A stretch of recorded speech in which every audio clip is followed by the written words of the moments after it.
Eu sou o Davi Torres, eu sou pesquisador no Hospital Israelita Albert Einstein e eu faço parte, né, deste grupo genial que estuda terapia gênica. Então, hoje eu vou falar um pouco sobre esse tema e, para introduzir, é necessário que a gente relembre, né, de onde vem o DNA, né? Quando a gente vai falar de terapia gênica, a gente está falando também de DNA.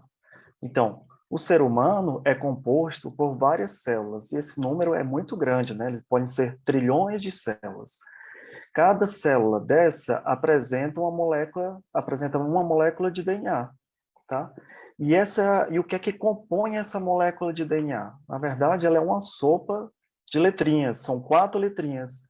A, T, G e C, que significa adenina, timina, guanina e citosina. A importância dessa sopa de letrinhas é a sua sequência e como ela é organizada dentro de cada célula.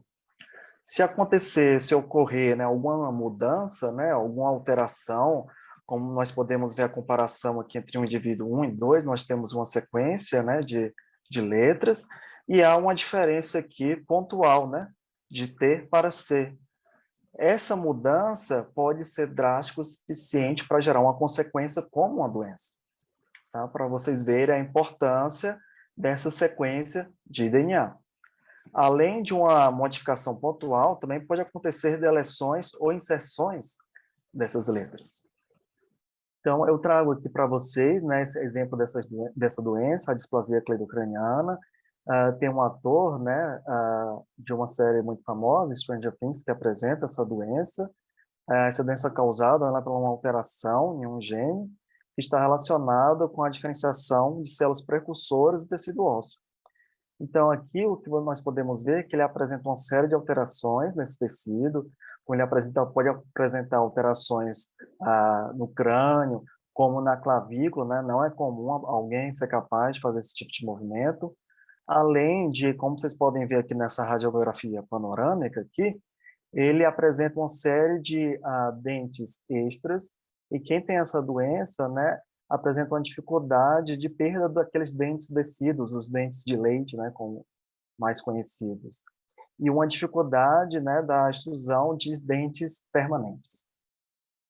Então, hoje já foram descritos mais de 6.000 doenças genéticas, e elas estão continuamente ainda sendo descobertas, então apresenta uma variedade grande de doenças. Mas voltando ao nosso tópico da nossa aula, o que é a terapia gênica? Então, qual seria uma definição clássica? Seria qualquer tipo de processo que envolve a manipulação de genes visando tratar uma doença. E que tipos de alvos a gente poderia utilizar, né, para esse tipo de terapia? Ela inclui tanto doenças adquiridas como doenças hereditárias, ou seja, genéticas.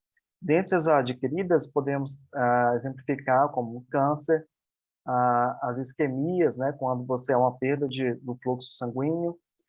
Dentre as hereditárias, tem a imunodeficiência, então quando você tem alguma deficiência no seu sistema imune, a hemofilia, quando você tem problemas de coagulação, distrofias musculares, né, quando você há uma perda, uma fraqueza, uma atrofia dos músculos e etc. Mas para chegar a desenvolver esse tipo de terapia, né, de você ser capaz de alterar um gene, um DNA, foi necessário vários avanços biotecnológicos. E um dos principais, assim, que mais marcou, né, o início dessa pesquisa aconteceu em 1961, quando os pesquisadores demonstraram que eram capazes de inserir e incorporar uma molécula de DNA em células humanas em laboratório. Tá? Aqui vocês podem ver uma célula humana e no qual está marcado um DNA, né, que foi incorporado dentro dessa célula. Então, esse foi um primeiro marco, né, para demonstrar que seria possível, né, alterar o material genético de uma célula. Muitos anos depois, né, já em 1990, já passamos aqui por uma série de avanços, né, ocorreu assim com sucesso, né, uma primeira proposta de terapia gênica, que para o tratamento da síndrome da bolha, não sei se algumas pessoas já conhecem esse tipo de síndrome, já existem filmes sobre ela. Essa síndrome da bolha está relacionado com a imunodeficiência combinada grave, né? Que é uma doença que afeta todas as células do sistema imune. Então, a criança é incapaz de se defender de qualquer tipo de patógeno, de infecção, e vai causar uma doença. Então, ele acaba tendo que ficar recluso, né, nesse espaço aí, controlado, como mostrado aqui, uma bolha aqui à direita. Então, essa primeira proposta de terapia era você alterar, né, células brancas, células do seu sistema imune, e infundir nesse paciente. Então, essas células brancas continham um gene funcional intacto, queriam expressar e tornar todas aquelas células do sistema imune funcionais. O problema dessa primeira proposta de terapia é que ela não era definitiva, curativa, né? Seria necessário uma série de infusões no decorrer do tratamento desse paciente. Posteriormente, né, já em 99, após aquele sucesso da década de 90, né, já foi feito um novo estudo, mas assim, era apenas um ensaio clínico de segurança só para averiguar, né, se aquela a droga que eles estavam desenvolvendo em particular, né, era segura para ser aplicada em humanos.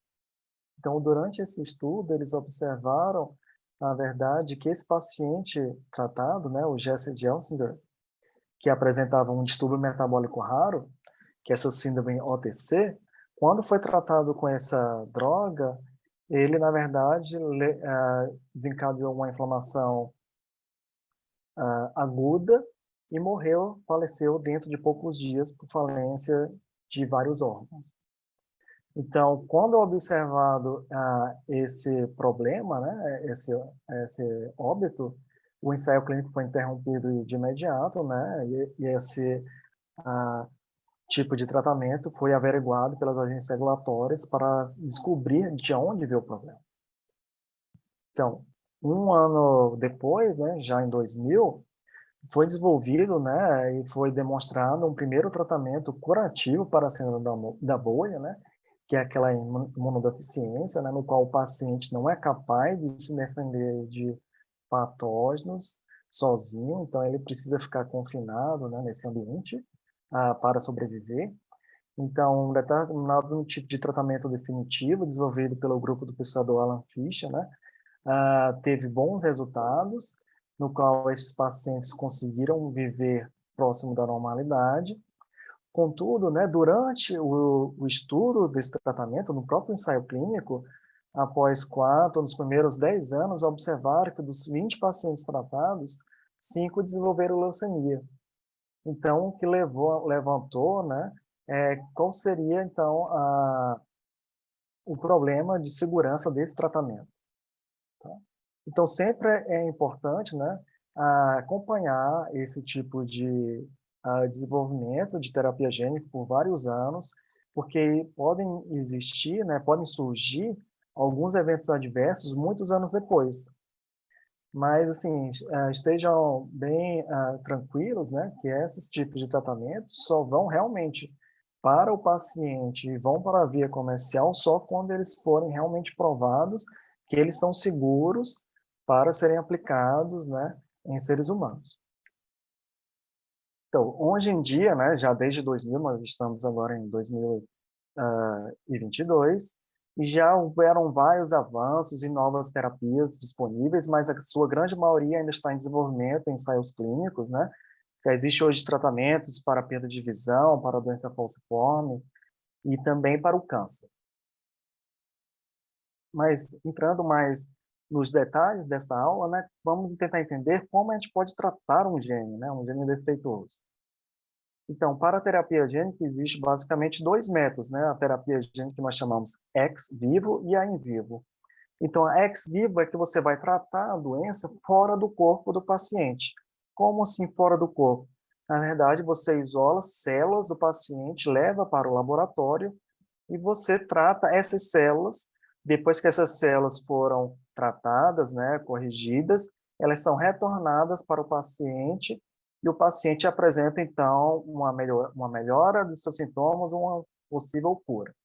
Já na terapia gênica em vivo, você aplica essa terapia no próprio paciente. Então, algum tipo de, vamos chamar de droga, de tratamento, que é infundido nesse próprio paciente. Então, agora, eu vou falar um pouco como seria o desenvolvimento, né, de um protocolo para a terapia gênica. Então, primeiro, a gente precisa identificar que gene é esse que apresenta uma determinada alteração que traria uma consequência negativa para o paciente, né, levando a uma doença. Depois que essa alvo foi escolhida, determinado, né, a gente precisa definir uma estratégia, né, para conseguir contornar este problema. Depois que você apresenta essa estratégia já bem determinada, você precisa encontrar um método, né, de entregar e administrar esse tratamento. E isso vai depender de qual tecido está afetado, né, por essa alteração genética. Que pode ser um cérebro, pode ser tecido cardíaco, né, um coração, um pulmão e etc. Então, como eu estava mencionando, o primeiro passo é a gente caracterizar determinada doença, determiná-la que ela é uma doença causada, né, por uma consequência de uma alteração genética. Depois que a gente determinou que essa é uma doença genética, a gente precisa classificar qual é a consequência dessa alteração. Ela está levando a um ganho de função, uma nova função dentro do corpo que está desenvolvendo um sintoma, algo negativo, ou uma perda de função.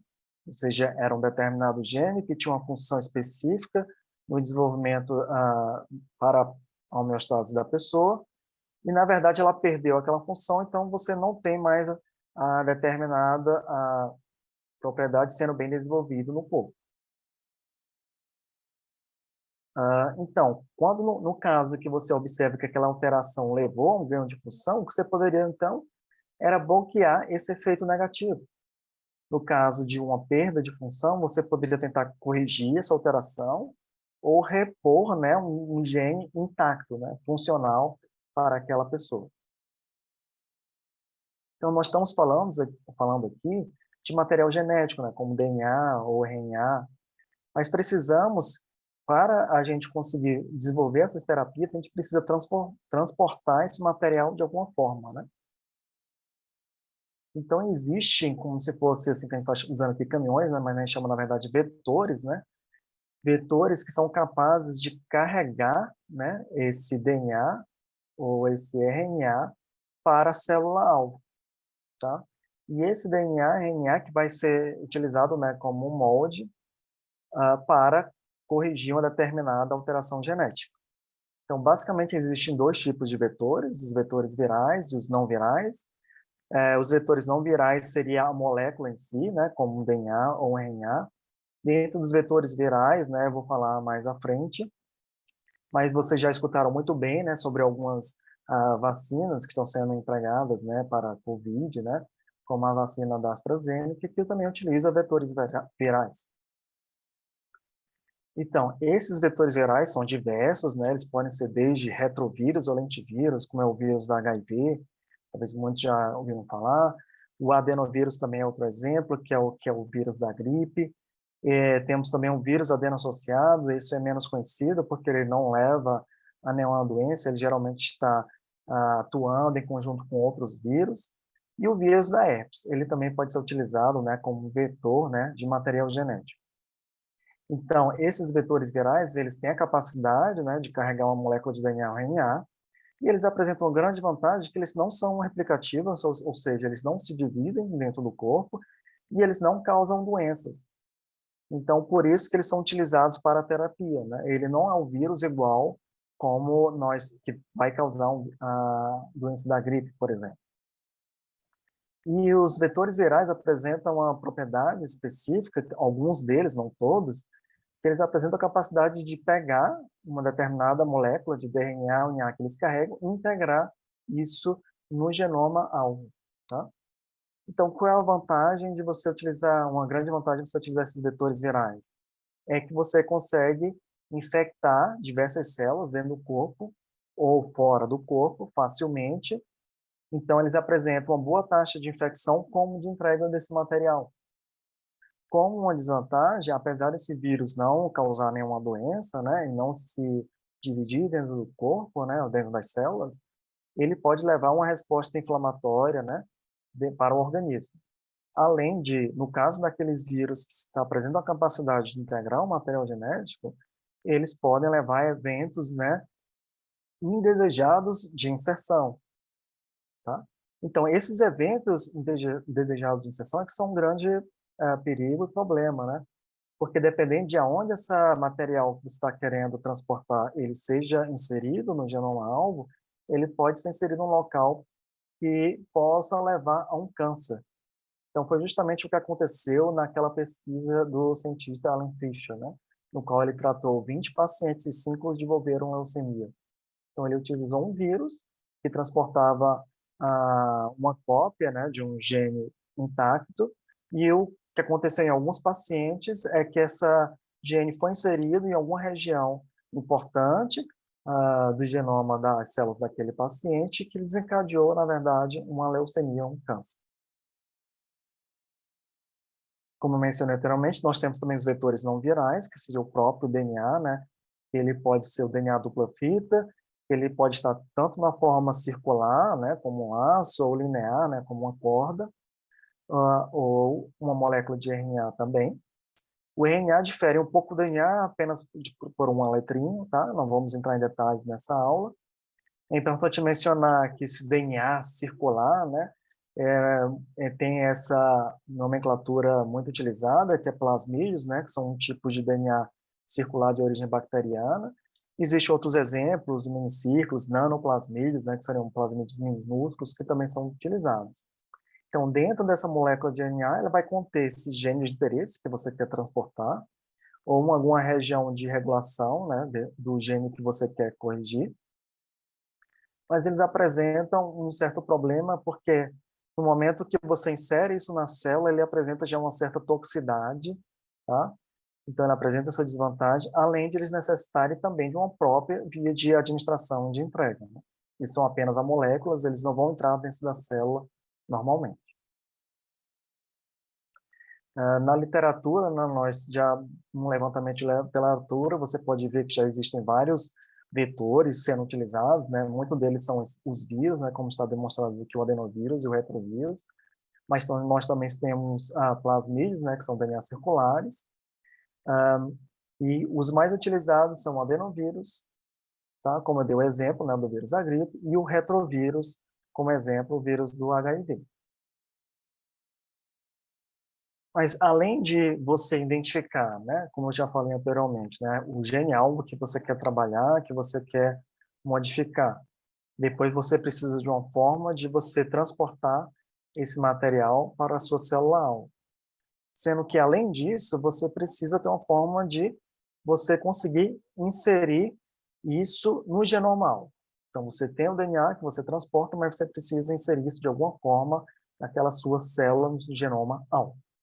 E essa modificação vai variar, né? Desde uma modificação pontual, ou pode ser a modificação de apenas uma letrinha, como você pode ser necessário você inserir ou deletar um gene inteiro. Então, basicamente, existem duas ferramentas, né? Duas ferramentas moleculares que a gente utiliza para fazer esse tipo de alteração. Uma que a gente chama, que são, mas que eu poderia utilizar esse termo de tesouras moleculares, né? Elas geralmente são específicas, então elas estão acopladas a algum tipo de sequência específica que consegue identificar uma região alvo do genoma e ela simplesmente ela corta, ela cliva naquela região, permitindo depois você alterar aquela região depois que ela está aberta, né? O termo, né, utilizado cientificamente são nucleases, né? E o outro tipo de ferramenta, fora uma tesoura, que ela é específica, é a integração. Então, lembra que eu falei dos vírus? Alguns vírus apresentam a capacidade de integrar um material genético numa célula no genoma-alvo. Então, o problema desse tipo de alteração é que, geralmente, ela não é específica, então ela pode levar a um tipo de câncer. Então, sempre tem que ter um pé atrás em relação a isso e prestar muita atenção sobre a segurança do tratamento. E os termos científicos geralmente utilizados para essas ferramentas são integrases ou transposases. A mais utilizada dentro dessas ferramentas, não sei se alguns de vocês já ouviram falar, né, é o CRISPR-Cas9. Ela é uma nuclease, então um tipo de tesoura molecular, né? Essa ferramenta foi descoberta por essas duas cientistas, a Jennifer Doudna e a Emmanuelle Charpentier. A descoberta delas levou ao Prêmio Nobel em Química em 2020. Então, ela está sendo a ferramenta ouro, né, utilizada atualmente para edição e terapia gênica.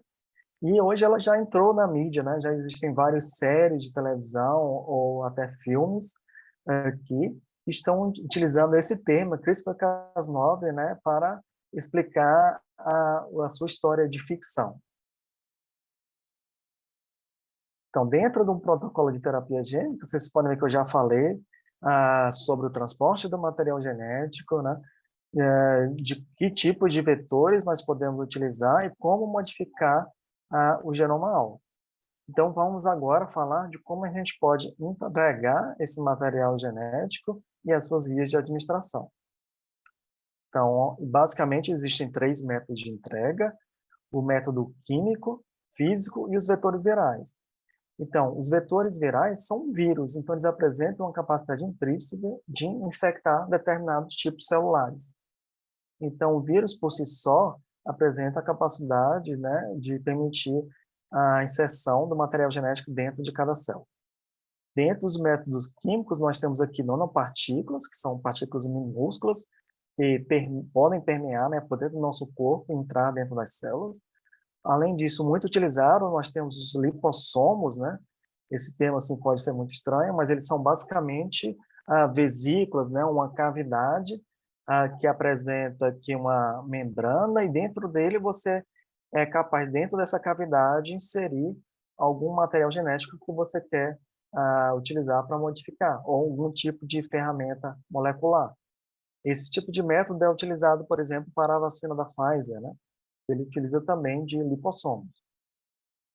Dentro dos métodos físicos, nós temos a arma de genes, como está aqui ilustrada, né? Muito engraçado esse nome, arma de genes, mas é basicamente você mistura, né, aquele seu material genético junto com pequenas partículas e você simplesmente atira nessas pequenas partículas junto com seu material genético em determinada célula ou tecido, e ela fisicamente, né, penetra dentro das suas células, entregando esse material. Outro tipo de método físico é a eletroporação, é isso mesmo que a palavra quer dizer, né? Na verdade, você promove um choque elétrico que permite, né, a abertura de poros da membrana de cada célula. Então, quando esses poros dentro das células abrem, permitem, então, a entrada desses materiais ou ferramentas moleculares. E outro método também físico é a microinjeção. Então, você usa realmente injeções que são capazes, né, nós estamos vendo aqui como ilustrado, que é uma seringa entrando dentro de uma célula e permitindo a inserção de algum material exógeno.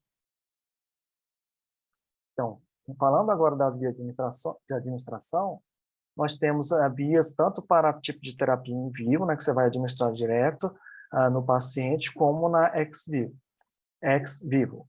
Vou falar daquelas primeiro, né, que podem ser aplicadas direto no paciente.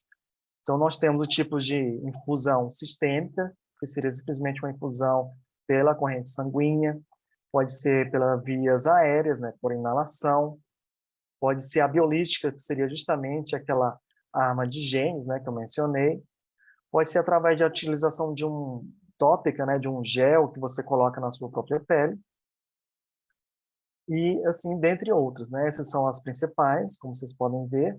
E além da infusão sistêmica que eu mencionei no começo, né, que seria, no início, que seria a via pela corrente sanguínea, você pode, na verdade, infundir diretamente no seu tecido-alvo, né? E isso é muito utilizada, principalmente para tratamento, né, de doenças que afetam o cérebro. Dentro da via de administração ex vivo, assim, ela é bem comum.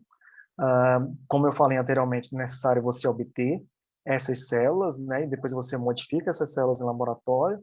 Então, basicamente, você precisa depois transplantar essas células que você modificou para o paciente de volta. Então, basicamente, a via de administração seria você transplantar de volta no seu tecido-alvo. Hoje já existem uma série de tratamentos sendo desenvolvidos, né, e que estão em ensaios clínicos atualmente.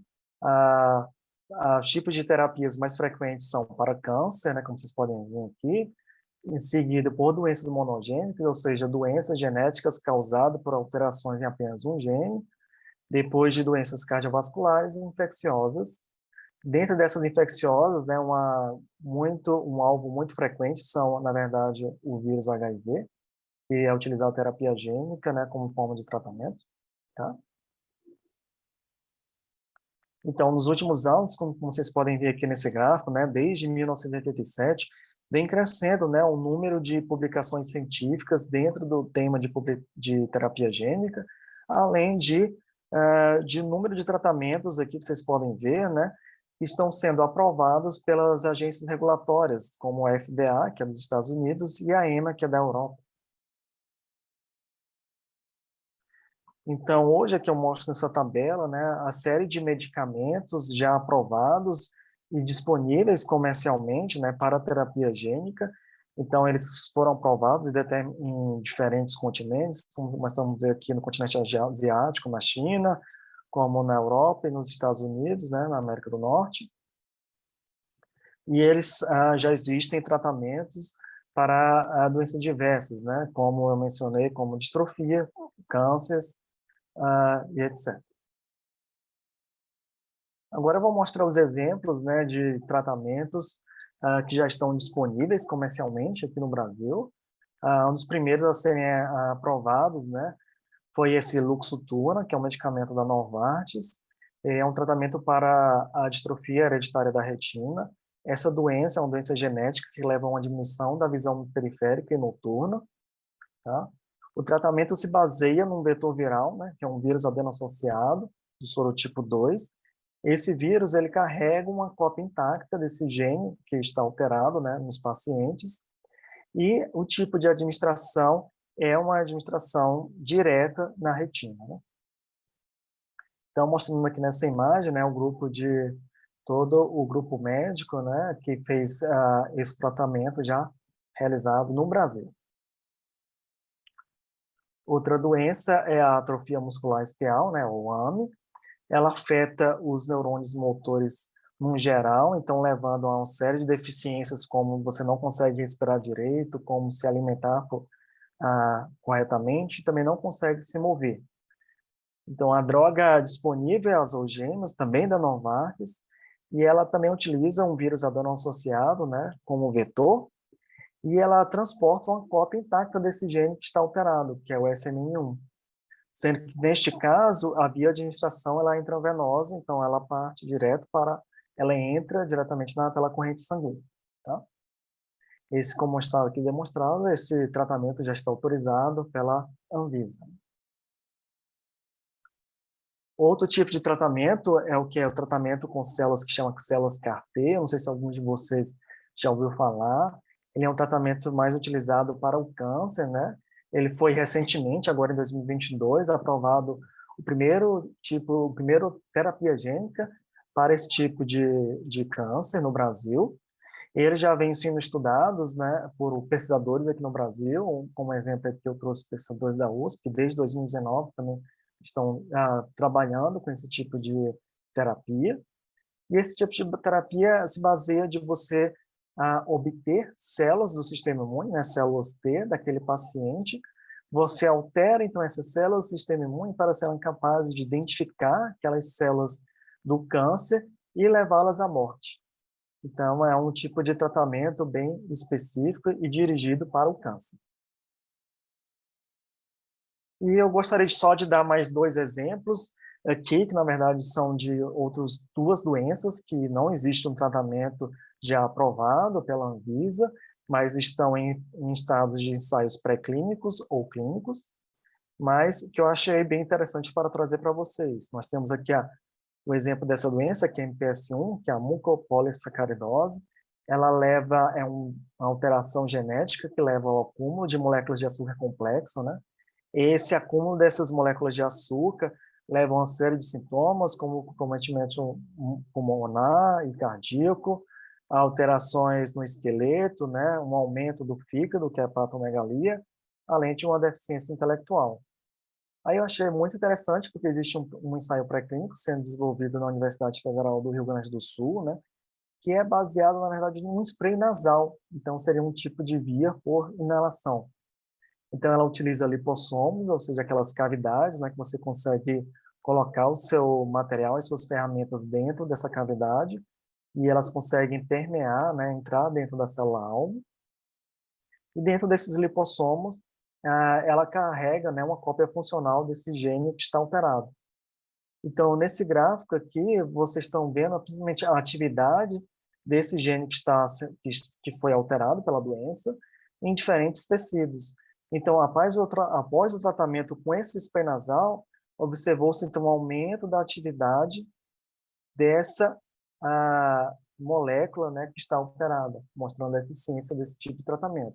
Ela ainda está em fase bem inicial, né, ainda só em camundongos, ou seja, em animais pequenos, mas está, né, rumo a ensaios clínicos em humanos.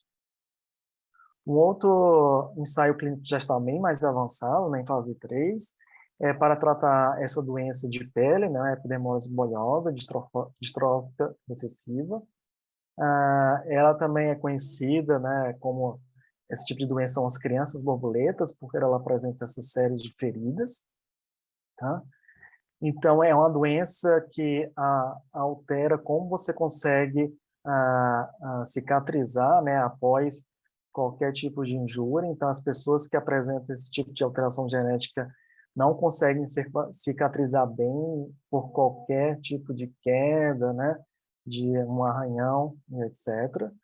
Então, essa empresa, a Crystal Biotech, está desenvolvendo, né, um gel de uso tópico que você poderia colocar na pele, né, no qual ele contém um vírus carregando 2 cópias do gene do colágeno 7, que é justamente esse gene que está alterado. Então, achei interessante que a utilização desse gel na ferida, né, aqui mostrando nessa figura aqui uma ferida específica, e mostrando um decorrer de vários meses após esse tratamento, a cicatrização dessa ferida. Então, mostrando como um tratamento de terapia gênica, né, no decorrer do tempo, ele pode levar, né, um aumento da qualidade de vida também do paciente. Então, nesses primeiros resultados aqui desse ensaio clínico, né, nós podemos ver que levou ao fechamento de 9 de 10 feridas, e essa ferida permaneceu fechada por até 113 dias, né? Neste caso, eles fazem 2 aplicações com intervalo de 7 dias. Mas até o momento, né, eu falei só de grandes vantagens, de como a gente pode desenvolver a terapia gênica, como ela pode levar à cura de determinadas doenças, né? Mas como o desenvolvimento de todas as drogas, ela apresenta uma série de obstáculos, né? E o principal desse tipo de terapia é que ele é extremamente caro. Realmente a produção desse tipo de droga, desse tipo de vírus ou vetores não virais, é muito custoso, né? Como vocês podem ver, assim, pode custar de 3,5 milhões de reais até 12 milhões de reais. Então, assim, é algo ainda muito difícil, né, de ser aplicado na prática. É algo que realmente está sendo tratado junto, né, aqui no Brasil, junto ao SUS, e não tanto, né, na assistência privada. Além do custo, né, existe uma série de outros problemas que precisam ser sanados. Dentre eles, como esse tipo de terapia é muito novo, né, as diretrizes regulatórias não estão bem claras. Então, a própria Anvisa precisa determinar a regulamentação, né, para esse tipo de tratamento. Como eu falei anteriormente, né, o custo, além de ser o custo desse tratamento ser muito caro, também o tempo de produção de todo o material é também muito grande, o que leva, né, a demora do desenvolvimento e determinação desses tratamentos. Além disso, esse tipo de terapia, né, ele precisa de muitas tecnologias novas que foram desenvolvidas nos últimos anos. Então, são necessárias uma série de licenças para aplicá-las. Além disso, né, são necessários uma série de estudos experimentais, que são chamados de estudos pré-clínicos, para o seu desenvolvimento. E é muito difícil a transição, né, quando você consegue fazer esse pulo, né, do experimento laboratório para a clínica. Mas isso não é um problema apenas da terapia gênica, mas de várias terapias.